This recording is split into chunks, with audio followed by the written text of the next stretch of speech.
fully support that. Thank you very much. Thank you. So, delegates, I'm going to put composite motion number 1, a strong economy that works for all, to the vote. Will all those in favour please show? All those against? That's carried unanimously. Thank you, Congress. Congress, I'd now like to invite onto the platform the leader of the Labour Party, Jeremy Corbyn.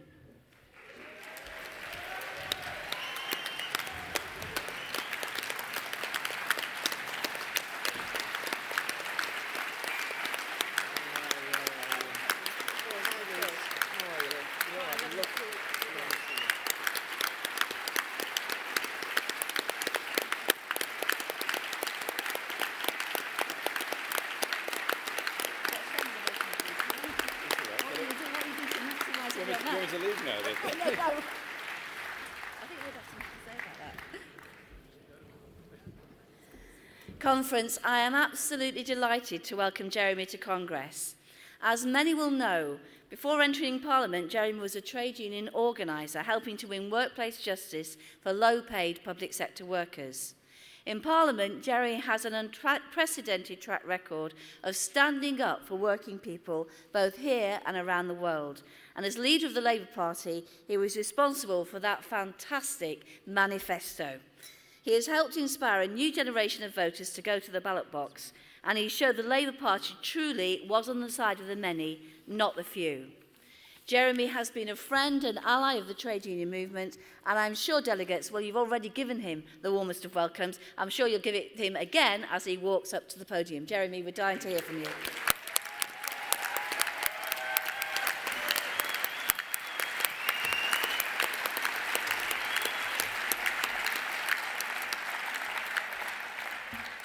Congress, thank you. Absolute delight to be here today, and thank you for that very warm welcome. And Mary, I got a message for you this morning from the Shadow Cabinet. One of your pupils was taught by you, did very well in her English O-levels, and puts it all down to you. Shami Chakrabarti sends her solidarity to you and to the TUC. So you never know where teachers' work might end up. Thank you for everything you do as a movement for our people and our country, to secure better pay and conditions for working people and give them a voice in the workplace and a say in our politics. Trade unions are far and away the biggest voluntary and democratic organisations in this country. They're the roots and the lifeblood of the Labour Party. You are abused by the powerful and your rights attacked, including by this government. But the trade union movement represents the best of Britain and is a vital engine of progress in our democracy. And of course, trade unionism has always had international solidarity at its heart. And it's wonderful to see Ube Ballesteros, who was unjustly imprisoned for his trade union activity in Colombia,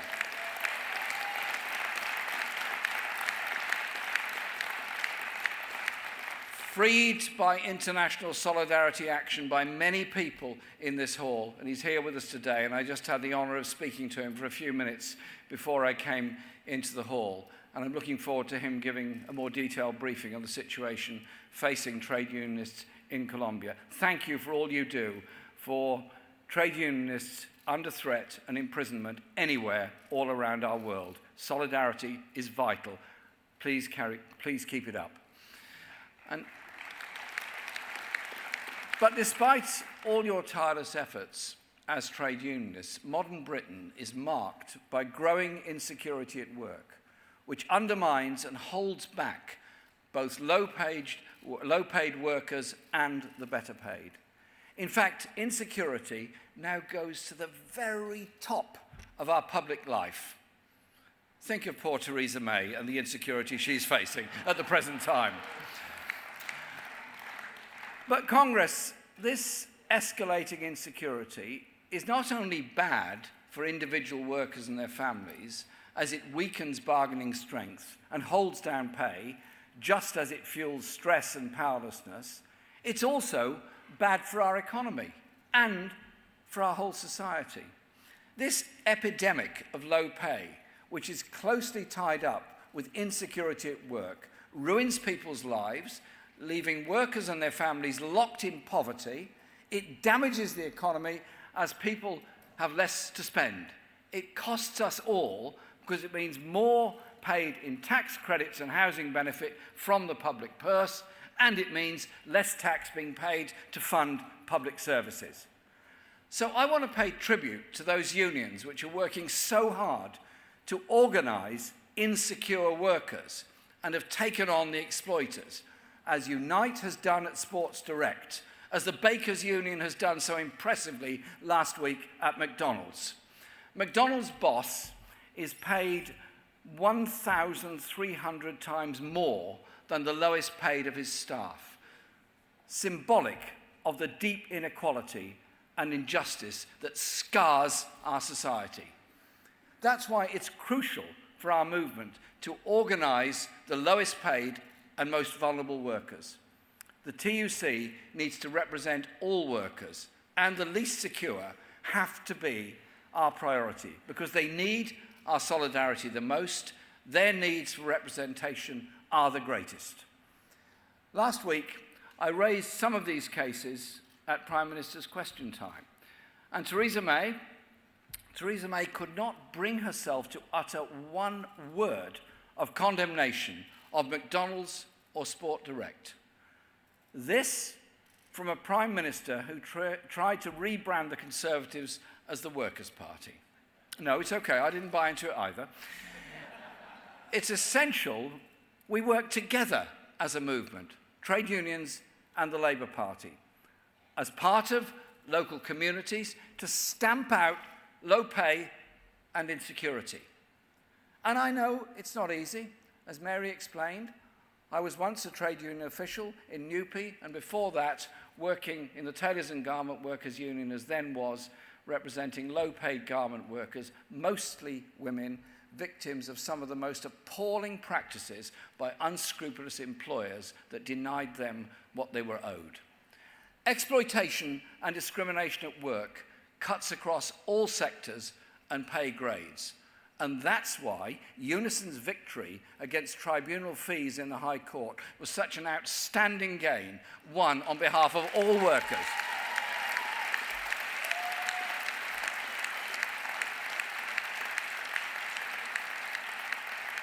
Thank you, Unison, for that effort and winning that. It's meant so much to so many people. Rights mean almost nothing if you can't afford to get access to them. And Congress, we're united behind the CWU and the 100,000 Royal Mail workers about to be balloted, fighting against cuts to their pay and pensions. Their fight is all of our fights because it's the usual story of privatisation. First, the company get the assets on the cheap, then they hike prices and cut services for the public, and next they cut workers' pay and pensions. Privatisation is about transferring wealth and power from the many to an elite few. And when the workers who provide the public services we all rely on are having to use food banks, you know that something is deeply wrong in this country. 7 years of Tory pay cuts have not only caused real hardship, they've damaged our public services by hitting recruitment, retention, and crucially, morale.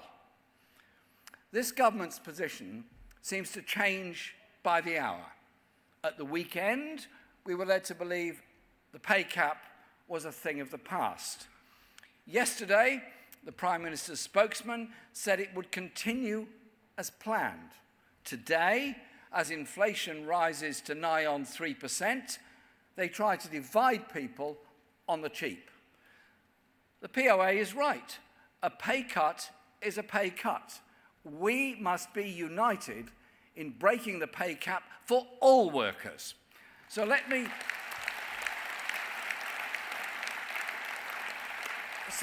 be absolutely clear today.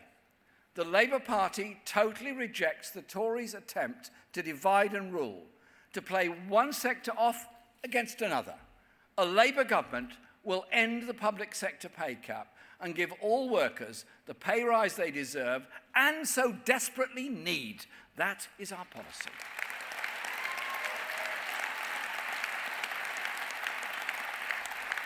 And Congress, in the case of the Birmingham bin workers, which I know you have discussed today, we collectively, as the Labour and trade union movement, have a duty as a Labour movement to find a resolution to this dispute as soon as possible. Please, let's get that done quickly. Congress, we often talk about workers' rights, but we're not just talking about rights at work. We're talking about people's lives, about the chance to live a decent life, about work-life balance, the security of your home, living standards, your family life, and your mental health too. A Manchester University study recently found that poor quality jobs are actually worse for mental health than unemployment. Most people spend most of their lives as workers, selling their time, labour and skills. Workers' rights are human rights. They give protections to every single person in employment and indirectly to many more, children and carers as well as those who need care. They're fundamental to any society that claims to be advanced or democratic. And yet these rights, your rights as workers, hard-won over generations, are currently being sacrificed by this Conservative government on the altar of a failing and ever more ruthless form of capitalism. Increasingly, flexible employment is sold to us as a benefit. They call it the gig economy. And who doesn't like going to a gig? And of course, it is a benefit to unscrupulous employers, but it is the source of continuous worry and insecurity for millions of people, and is in part responsible for the worsening mental health of a country that has lost over 6,000 mental health nurses in recent years. And when employers want genuine flexible work, TUC researchers found that shamefully, those parents and carers, often women, requesting flexible working, all too often found themselves punished instead, with fewer hours, fewer opportunities to progress, and some even losing their jobs. So, the next Labour government will take action right across the board to help protect people in the workplace. And although we would like to see another general election as soon as possible that delivers more Labour gains, and this time a Labour government, in the meantime, we will challenge the government in Parliament and outside every step of the way to defend working people, stand by you, the trade unions battling for people's rights day in and day out.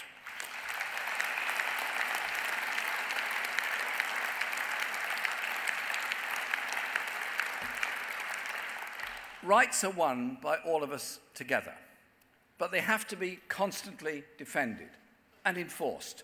And that's why we're opposing the Tories' dangerous EU withdrawal bill. Not out of any attempt to frustrate the vote to leave, but because of the extraordinary, unaccountable powers it would hand to a Tory government. To impose decisions, scrap protections, rip up workers' rights without Parliament having any say whatsoever. This is a threat to every worker in this country. You simply cannot trust the Tories with your rights at work, and that's why Labour voted against the bill last night.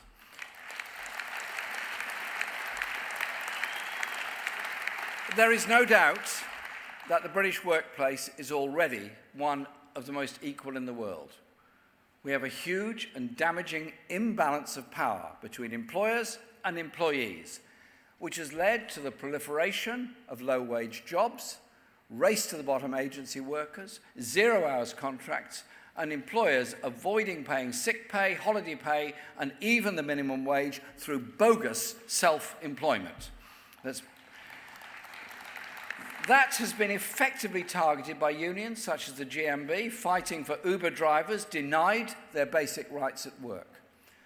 Such practices are rife throughout the gig economy, which presents itself as somehow or other modern and dynamic, but all too often uses technology as a cover to deny both employees and customers basic protections. Technological innovation is crucial for our economic success. But technological advance cannot represent real progress if it means we drag back to 19th century employment practices, or it's used to impose deregulation that leaves people without dignity or security. Technological advance is driving change in the economy and the workplace at unprecedented speeds. But what is not inevitable is who benefits from it. We need a government and an economic and industrial policies that are not stuck in some 1980s time warp of neoliberal dogma, but are driven by the need to channel and shape technological change to benefit the many, not the few. That will not happen if we leave it to the market or corporate boardrooms. The Bank of England estimates that 15 million jobs could be at risk of automation over the next decade. And, as is so often the way, those most at risk are those who are paid the least. The deregulated gig economy is ripe for automation. It's no basis for economic advance and rising living standards. No, that demands high investment in the cutting-edge jobs of the future. When you add the Conservatives' continuing determination to hack away at the role of the state, cutting investment, squeezing public services, and removing your rights, it's not hard to see the dangers of the present course we're headed on. We already know that the Tory way of running the economy has dramatically widened regional inequalities, sharply increased the wealth gap with tax breaks for the few and public services cuts for the many. And the Tory approach to Brexit is to use the process of leaving to go much further, much faster in that direction, delivering a deregulated free market tax haven off the shores of Europe, underpinned by a race-to-the-bottom trade deal with Donald Trump, a Shangri-La for bosses and bankers, but nothing of the kind for everybody else. Because that is the real divide over Brexit. A Tory Brexit to drive down standards, or a Labour version that puts jobs first. We respect the result of the referendum, but we want a jobs-first Brexit, which guarantees full access to the European market as part of a new trade agreement and relationship with the European Union, which maintains and develops workers' rights, consumer and environmental protections, and uses powers returned from Brussels to support a new industrial strategy with investment in good jobs in every region and nation of Britain, where work pays, where employees have security and decent conditions, and prosperity is shared by the true wealth creators, the workforce. When we leave the EU, the current free movement rules will end. Labour wants to see fair rules and management of migration, fair rules that put jobs, living standards and the economy first, not fake immigration targets as the Tories do, that will never be met. And we will continue to assert that the rights of European Union nationals must be guaranteed immediately. We must never allow ourselves to be duped and divided. It isn't migrants who drive down wages and conditions, but unscrupulous employers supported by a government that slashes rights and protections at work whenever it gets the chance. It's our movement that's been the bedrock of resisting racism and fascism in the workplace and on the streets, and we must continue to oppose the division that the far right would seek to impose. So, if we want to tackle low pay and insecure work, we need a Labour government strengthening workers' rights, enforced by strong trade unions, taking action to prevent employers undercutting pay and conditions, not closed borders, xenophobic intimidation, and scapegoating. That's why our general election manifesto set out a 20-point plan for security and equality at work, including equal rights for all from day one in a job, banning zero-hours contracts, guaranteeing unions a right of access to workplaces, raising the minimum wage to a real living wage, ending the public sector pay cap, setting maximum pay ratios of 20-to-1 in the public sector and beyond, banning unpaid internships, doubling paternity pay, reinstating protection against harassment at work, and support the Dying to Work campaign to protect workers suffering from terminal illnesses.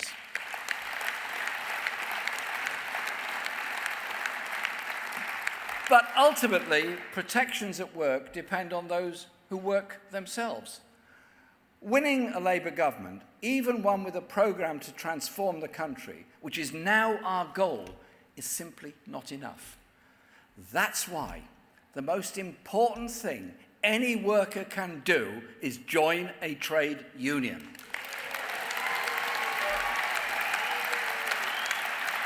And I want young people especially to hear this message. Many young people have recently got involved in politics for the first time. Tens of thousands of young people have joined the Labour Party in the recent months. And at the recent general election, we saw the long-running decline in young people voting totally reversed, with young people voting in higher numbers than they have for a generation. Politics is about power, and democratic politics is about putting power in the hands of the many, not just a few. The principle applies to the workplace too. If you want a job that pays a decent wage, that gives you a chance to get on in life, live independently, and enjoy your work, then join a trade union.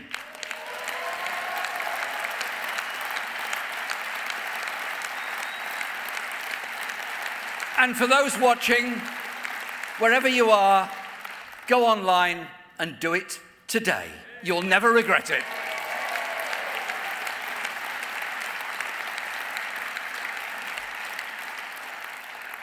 Trade unions are often demonised in the right-wing press. I know it's a shock, I know it's a real shock to you, that billionaire, tax-dodging press barons don't like trade unions. I know it's a shock, and I'm sorry to bring you this kind of news. And you know what? They don't like us because our movement, through which the values of solidarity and community and social justice run like a thread from top to bottom. Our movement challenges unaccountable power of both government and bosses. But of course, the power of the billionaires who control great chunks of the media isn't what it was. They tried to dictate the election result in June with a blizzard of propaganda, and millions of voters simply ignored them. Trade unions don't just defend their members, they defend the institutions that benefit all employees. Our National Health Service, our schools, our social care, and they defend our rights. We don't know when the next general election will come. We're not in control of that. But you are in control of whether you join a trade union. Organise in your workplace or in your community and start changing people's lives for the better right now.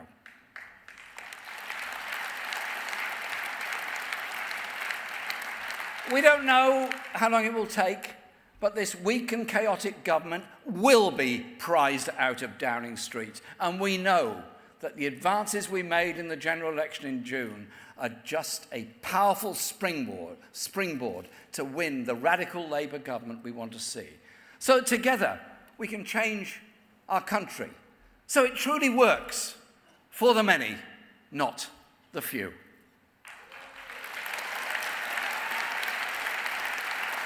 Thank you, Congress.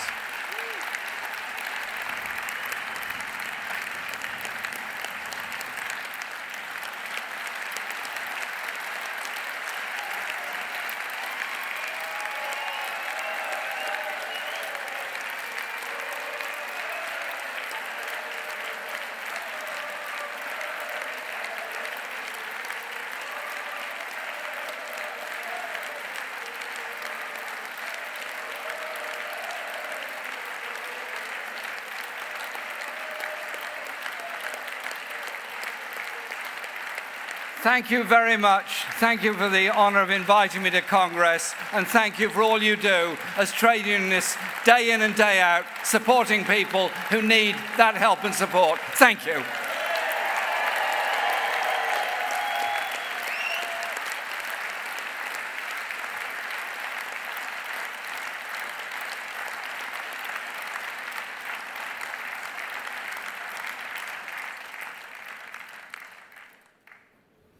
Jeremy, that was really fantastic. And you can tell by the reaction, and indeed the, oh, Jeremy Corbyn, that, you know... It felt like we're all live. Yeah, it does. It feels like a vocal wave, doesn't it, really? But, I mean, it was just a fantastic speech. And thank you for recognising that trade unions are the biggest voluntary democratic organisations in this country, and that we represent the best of Britain. You'll be pleased to know we have been discussing at length this Congress the issue of organising low-paid, insecure workers, and in particularly young workers who suffer most from insecurity and austerity. Thanks for saying that workers' rights are human rights.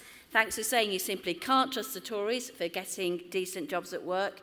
Thanks for raising again another thing that's been talked about at this conference, automisation and digitalisation. The trade union movement is ready to respond to that challenge. We want better training, we want a better curriculum, we want better preparation for the new world of work. And thanks for saying that everyone should be in a trade union. We agree. Thank you so much.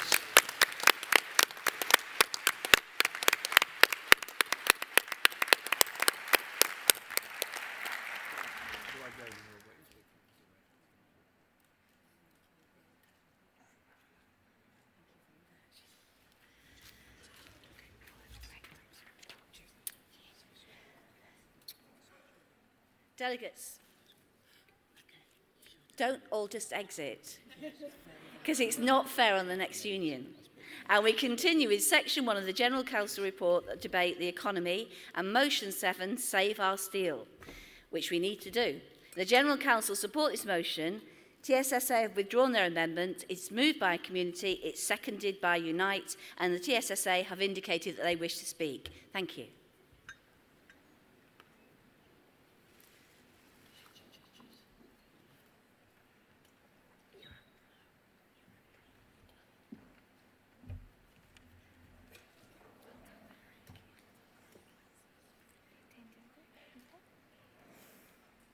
President Congress, Jacqueline Thomas, Community, proposing the motion Save Our Steel. Conference,